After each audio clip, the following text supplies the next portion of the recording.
again, though, you don't let the American people, the public, off the hook. I mean, you do talk about this issue of the polls indicate that 60% actually don't want these, but you go after them. You go after Americans for acquiescing to so much of this. And I wonder if part of the acquiescence isn't because deep in American culture, and this is what we admire about American culture so much in this country, is this get up and go-ness that you have in your country, this pull yourself up by your bootstraps. We don't need anybody else, we'll do it on our own. And somehow that culture of we're going to do this, which creates wonderful things, wonderful entrepreneurial spirit and all these tremendous products that come from the United States. Has that been co-opted? Do they use that in some ways? And do Americans allow themselves to be used in that way? This is another thing for me that I really liked about writing this book, which was getting reacquainted with the American people. I met a lot of people, of course, in talking about this, but also, again, reading more about Americans' responses in surveys and opinion polls and value surveys and so on. And first I was relieved. America is not the Tea Party, for example. If you have any doubts, it's not, really. The Tea Party is about 15 to 20%, a little bit shocking, but it is not the dominant view. And Americans are pretty decent, and they really are pretty decent. They're much better than their government. Now, there are problems, though, and not only problems, there are traditions, like you say. There is an America is an outlier in the following question. If you ask people around the world, are the poor poor because of their circumstances or because of their individual effort and so on, Americans are much more likely to say individual effort than almost any other place in the world. So there is that individualism, and it remains part of American tradition and spirit. And as you say, there's something good about it if it's also balanced by a sense of decency and compassion. And that I was relieved to find, thank God. The Tea Party follows, the leaders of it follow Ayn Rand. I don't know how many people here have read this awful woman, but absolutely one of the most pathetic personalities. Really, by the way, if you read her biography, she was a sad, lonely, nasty woman who, when her estranged sister was found in Russia, and the sister realized that Ayn Rand's actually, through change of family name, it's her sister, and they get together after something like 40 years. Ayn Rand's so nasty to her when this woman comes to New York, and she just berates her for being, part of the Soviet system and so ideological that the sister goes home after 2 weeks and they never talk to each other again. Honestly, there is a view in philosophy that you have to look at the philosopher's own lives to know if there's something meaningful about their system. Ayn Rand was really a disturbed person, in my opinion, and a very sad person in a lot of ways, and a very lonely person, because she preached the absence or actually antagonism to compassion. So that is in this most shocking 100-page speech of John Galt. If anyone, just for sociological reasons, wants to look at this in Atlas Shrugged. I remember, as I was rereading it to write this book, and I was reading it in the middle of the night. Literally, at the end of reading that 100 pages, I was in a cold sweat. It's so ugly. Ugly. I'm telling you. It says if you as much as give a smile to a poor person, you're degrading yourself. You're making yourself a slave of this person. If you give them the pennies that they want, you're setting the road on a path of destruction. I'm paraphrasing, but that's the real text. Okay, that's 20%. Most Americans are generous. They're nothing like this. They say you have to help the poor. We want government. We want to tax the rich. We want to end the wars. We want a government that works. That's what the 99% is about. That's what the Occupy Wall Street movement is about. We want our democracy back. And Obama said he was going to get it back, and he didn't. He continued the same way. He doubled down in Afghanistan, a completely disastrous war, listened to the generals as usual, kept the taxes low on the rich, agreed to continue to slash spending as a share of GNP for education, for public health, for child nutrition, for vital things, for infrastructure. He doesn't talk about climate change anymore because of the power of the lobbies. I'm glad the pipeline was stopped, by the way. We could talk about that. But that's one of the few things that he did, and he did it because he could just delay. He doesn't take decisions, he delays. So we didn't get change. And the American people are better than that.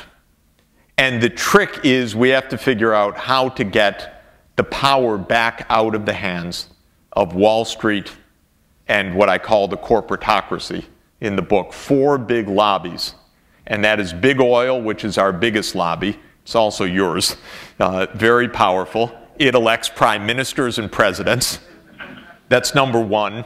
We have a private health insurance industry. Don't go that way, believe me. It's a complete mess. 3rd is Wall Street. And 4th is the military-industrial complex. Those are our 4 supersized, oversized, destructive lobbies. And we got to get the democracy back from them. On Sunday, I wrote a piece for the New York Times, which you could look at, called The New Progressive Movement. Because I say, basically, we need to do what was done 100 years ago in our first Gilded Age in America. And that's a politics that responds to the Gilded Age. Of course, the leader then was Teddy Roosevelt. Good guy, tough guy, Republican, by the way. I'm completely nonpartisan. And the second great leader of America in the 20th century was his 6th cousin, Franklin.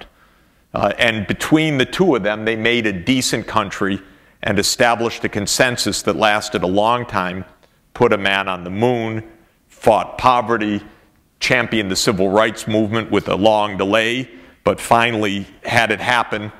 And then came Ronald Reagan and came the corruption of our politics, and we need to get it back now. I'm going to look to questions, and while you're sort of gathering your thoughts, and I ask when we get to questions that they be questions and not speeches, and I will be ruthless about that. While you're doing that, I want to ask Mr. Sachs just one more question about Canada, because this is where we are, and I know you often have very interesting insights into our own country. You mentioned the pipeline.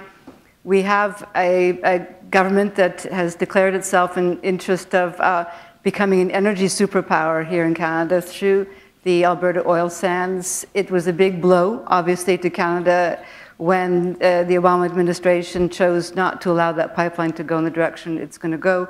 And we've heard a great deal over this past week about the latest frosty relations between our 2 countries. What do you think the nature of that is? What is the nature of what seems to be a breakdown between our 2 countries? Well, first of all, I grew up in Detroit, so I used to go due south to Canada to visit Windsor on occasion. We had a favorite family restaurant there and past the Ambassador Bridge. So I've always admired my southern neighbor.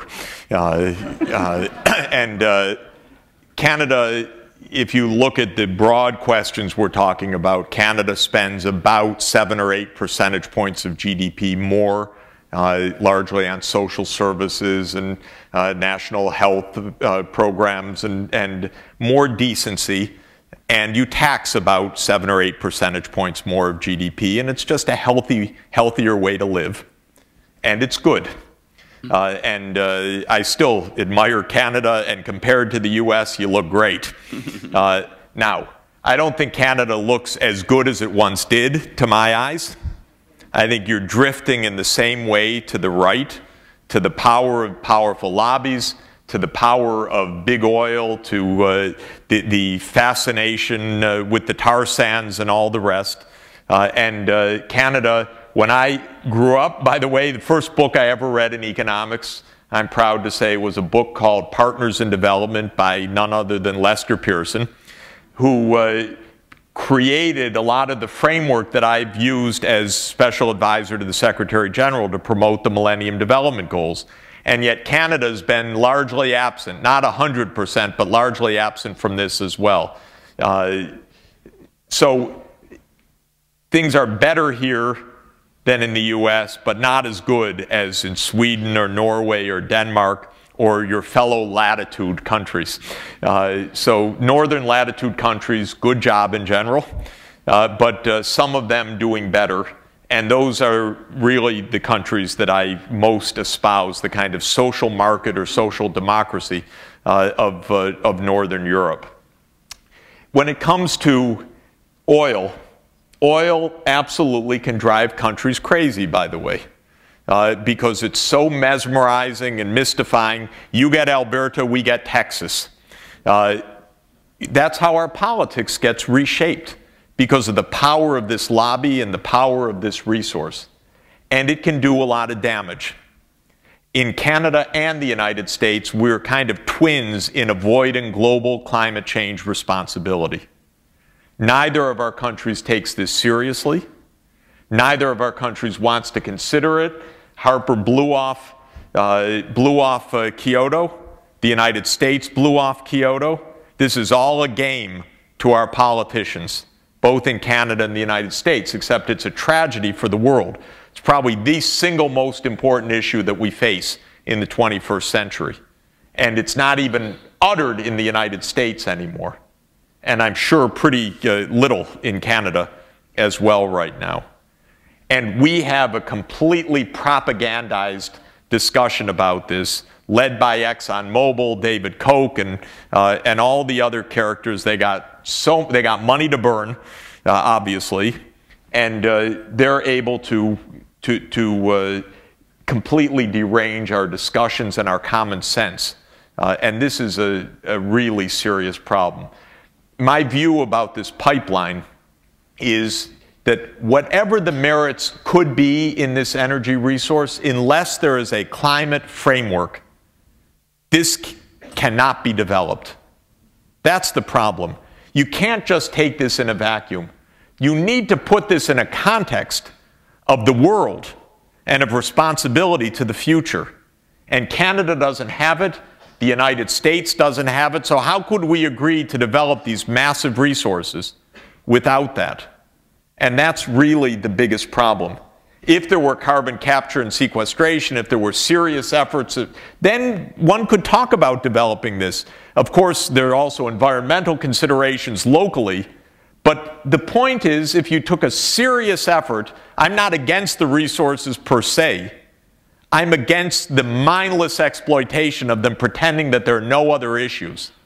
And that's what we have right now, because our governments don't want to talk about it for obvious reasons. So I don't really think there's much difference in the United States and Canada. It's just political cycles and short term and so on. Our governments they've been moving in the same direction for years, actually. I don't think it's a frostiness. I think that it was just the brazenness didn't work this moment. And believe me, they'll try again brazenly soon enough. But Obama didn't want to lose entirely his youth base and his environmental base.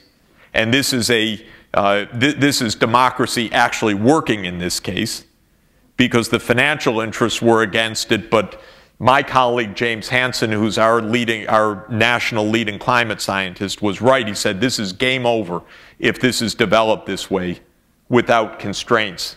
And that forced the president to delay. But it's not over yet, and nothing yet has forced either of our countries to get serious about this issue yet. And until they do, I hope that there's no progress whatsoever in developing this resource, because it can only be developed in a context of a serious climate change program.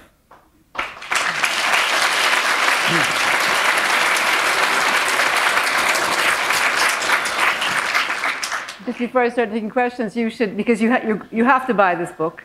This is an excellent book, and this entire discussion has been basically part one of the book, which is all the things that have gone wrong, and then part two is how you're going to fix it. And we're keeping some suspense. That's right. And believe me, it goes into everything from Buddha and Aristotle to all the 8-point program of Jeffrey Sachs for how to get out of this mess. So I'm going to start taking questions, and I'll start, well, obviously here. Thank you. Several weeks ago, CBC Radio interviewed a fellow American of yours, a gentleman last name Altman, who has written a book called Outrageous Fortunes. And his premise is that if you were to summarize the predicament of America, maybe this is intrinsic to the culture, he could summarize it in one word, namely narcissism. And he went on to explain how the leaders in the US government business feel they can do no wrong, and even if they've made mistakes, which they acknowledge they have, the system in America is so resilient that the next generation and the one after that doesn't really need to worry about their own prosperity because, you know, we're just going to make it happen. To what extent do you think narcissism is in play here, or do you see it otherwise? You know, there's incredible impunity at the top. There is incredible greed. I'm a Manhattanite, so I get to actually watch a lot of this close up. And there is incredible irresponsibility. There is a feeling among many, why are they unhappy with us? So there's also a lot of confusion. But the way the world works properly is not for Wall Street to be nice. The way the world works is for Wall Street to be regulated. And so I'm not out to change their personalities. I'm out to regulate them. Okay. And I'm out to tax them too. It would be nice if they stood in line like Oliver Wendell Holmes did, from which the title of my book is taken. He said, I like to pay taxes. That's the way I pay for civilization. They don't like to pay taxes. They like to hide their money in the Cayman Islands. It's quite different. But I would like for them to want to, like Warren Buffett has said. But if they don't want to, I want to win elections and tax them. And I want to regulate them. And the destruction of the regulatory environment was the real story here. And the destruction of our tax system has been the story. We need to make that work again for everybody. Thank you. Next question.